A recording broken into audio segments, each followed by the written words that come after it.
নমস্কার বন্ধুরা, আমি আজকে যে রেসিপিটি করব সেটি পাকা আম দিয়ে একটা পায়েসের রেসিপি।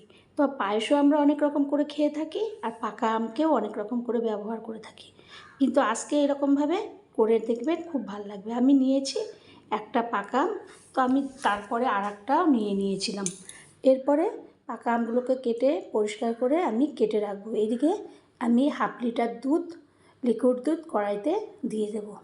এরপরে দুধটাকে ভালো করে নাড়াচাড়া করে যখন ফুটে উঠবে, আমি 50 গ্রামের মতন গোবিন্দভোগ চাল আগে থেকে ধুয়ে পরিষ্কার করে রেখেছিলাম, সেটা এর মধ্যে দিয়ে দিলাম। দিয়ে আমি এরপরে নাড়তে থাকবো যাতে না তলায় চালটা বা পায়েসটা কোনোটাই ধরে যায়। তো আমি এইভাবে নাড়তে নাড়তে একদম চারিপাশে যখন সর জমবে সেইগুলোকেও কাছিয়ে নিয়ে এক জায়গায় করব। এইভাবে আমি নাড়তে থাকবো, চালটাও ফুটতে থাকবে। তা আমরা তো নানান রকমভাবে পায়েস খেয়ে থাকি আর পাকা আমকেও নানা রকমভাবে ব্যবহার করি। এরকমভাবে একদিন হলেও করবেন, দেখবেন খুবই ভালো লাগবে। এরপরে পায়েসটা আস্তে আস্তে ক্ষীরের মতো হয়ে গেছে। আমি একদম পাতলা করিনি, এটা ক্ষীরের মতন একটু শুকনো শুকনো করে করলাম। এরপরে আমি এখানে দিয়ে দেব তালপাটালি। এখানে তালপাটালিটা ব্যবহার করেছি, চিনি ব্যবহার করিনি।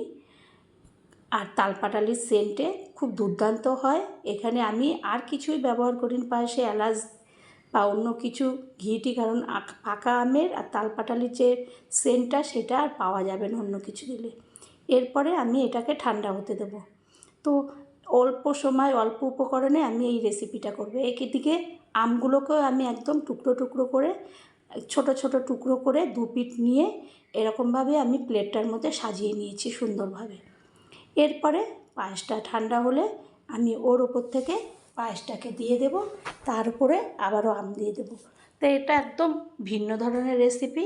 এই রেসিপিটা আপনি 1 চামচ করে মুখে দেবেন, আর তার সঙ্গে পাকা আমও মুখের মধ্যে দাঁতে বাজবে আর চালও বাজবে। এই দুর্দান্ত রেসিপিটা একদিন হলেও করবেন।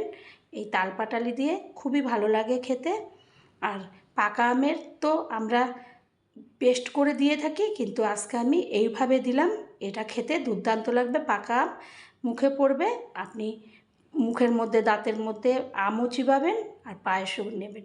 ভালো লাগলে আবার কোনো রেসিপিতে দেখা হবে। ধন্যবাদ।